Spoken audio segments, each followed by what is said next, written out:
जय हिंद, जय महाराष्ट्र. मी आपला युगराज देशमुख. आज आपल्याला सांगू इच्छितो की उल्हासनगर महानगरपालिका कशा प्रकारे भ्रष्टाचार करते व कशा प्रकारे भोंगळा आपला कारभार चालवतो, ते पण सर्व अधिकाऱ्यासह ठेकेदारांना धरून आपण हे कागद बघत असतात. तो जिल्हा अधिकाऱ्याचा कागद आहे. या कागदावर नगर विकास विभाग धोरण 2017 नुसार माननीय जिल्हाधिकारी यांच्या बैठकीखाली 2023 साली 158 कामं पास झाली. हे 158 कामं होती 42 करोडची. पण ही 42 करोड रुपयाची कामं कशी करण्यात आली आज तुम्हाला मी थोडक्यात सांगतो. आपण ही बघत असाल ही 158 कामं ज्या 3 कंपन्या आपल्या उल्हासनगर महानगरपालिका क्षेत्रात, ती पहिली कंपनी आहे झापी कंपनी, ज्या कंपनीला 58 कामं देण्यात आली. दुसरी कंपनी आहे जय हिंद रोड लाईन्स, त्या कंपनीला 40 कामं देण्यात आली. ही जय हिंद रोड लाईनची कामाची लिस्ट. आणि तिसरी कंपनी आहे जय भारत कन्स्ट्रक्शन, या कंपनीला कमीत कमी 60 कामं देण्यात आली. ही अशी 158 कामं उल्हासनगर महानगरपालिकेत पास झाली होती.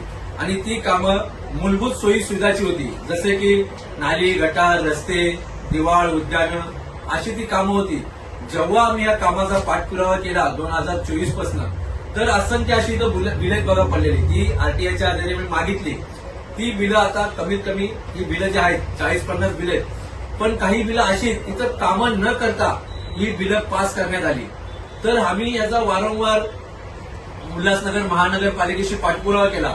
माननीय जे उपायुक्त होत्या मोडगरे साहेब यांच्याशी पाठपुरावा केला. त्यांच्या हातात जेव्हा हे होतं सार्वजनिक बांधकाम विभाग, त्यांना वारंवार सांगितलं मॅडम इथं कामं नाही झाली तरी बिलं पास झाली. तर मॅडमनी तेव्हा आम्हाला उडवाउडीची उत्तरं देणं, वारंवार बोलवून ऑफिसमध्ये, अशी भरपूर वेळा कामं केली. त्यानंतर त्यांनी आम्हाला सांगितलं जे सिटी इंजिनियर संदीप जाधव साहेब तसेच सेवकानी नायक यांच्याशी आपण जाऊन संपर्क करा. त्यानुसार आम्ही संदीप जाधव साहेब, सेवकानी साहेब, तसेच आता जे नवीन आले निलेश शिरसाटे यांच्याशी आम्ही संपर्क केला.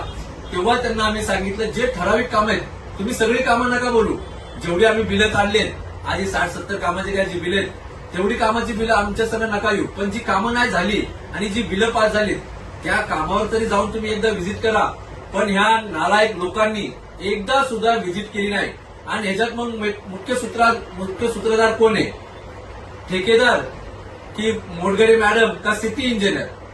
ही जी गुलामगिरी झाली ना यांची, सरकारी पगार घ्यायचा आणि ठेकेदारांची गुलामगिरी, असंच झाले. कामं न होता यांची बिलं पास कशी काय होतात हे आमचं मोठं हे विचार करण्याची गोष्टी आपल्यासाठी.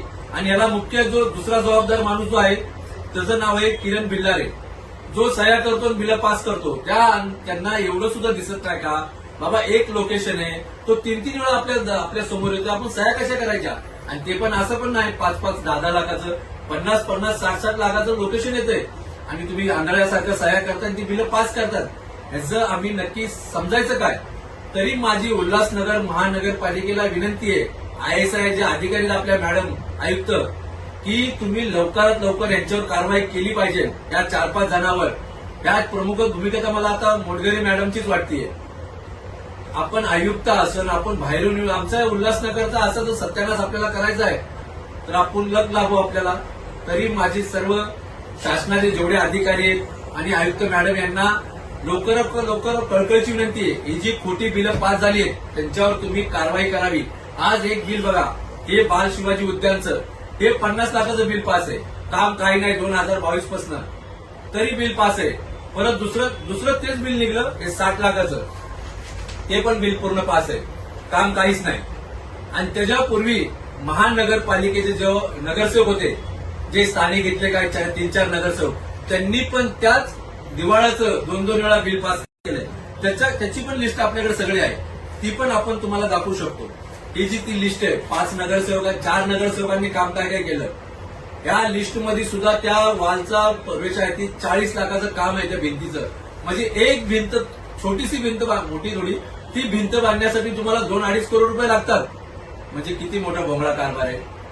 तरी उल्हासनगर महानगरपालिकेच्या अधिकाऱ्यांना विनंती आहे, हो लाचखोरपणा सोडा आणि आमची कळकळीची तुम्ही नीट वागा, आमच्या शहराला बकासता का बनवू, हीच कळकळीची विनंती आहे. एवढा भ्रष्टाचार करोडो रुपयाचा तुम्ही कुणासाठी करताय आणि का करताय आम्हाला ते तरी सांगा.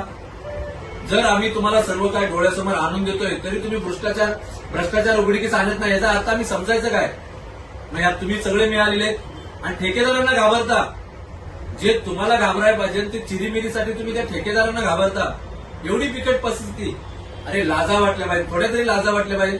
आम्ही जर सर्व पुरावे तुम्हाला देत आहोत तरी तुम्ही आमच्या संग व्हिजिट करायला येत नाही, याचा अर्थ समजायचा काय? काय समजायचा? आयुक्त मॅडम पण सामील आहेत, त्याच्यामुळे आयुक्त मॅडमला पण आम्ही पुरावे दिले. कलेक्टर मॅडमला कलेक्टरकडून आम्ही जाऊन आलो. हीच गोष्ट अण्णाभाऊ साठे यांचा जो फंड आलता त्यात पण हेच केलं. आता हे पण हेच करतायत. मग पैसा आखिर जातो कुठं? मग ह्याच्यामुळे तर उल्हासनगर परिस्थिती एकदम गलिच्छ आहे आणि ती ड प्रवर्गात मोजली जाते उल्हासनगर महानगरपालिका. लवकरात लवकर याच्यावर कारवाई व्हावी, अन्यथा आम्ही उल्हासनगर महानगरपालिकेच्या समोर उपोषणालाच बसणार. आंदोलन करून तर काय फायदा नाही, आंदोलन टाइमपास होतो. इथं आमरण उपोषण केलं जाईल आणि जवळ या अधिकाऱ्यावर कारवाई केली जात नाही. जय हिंद, जय महाराष्ट्र.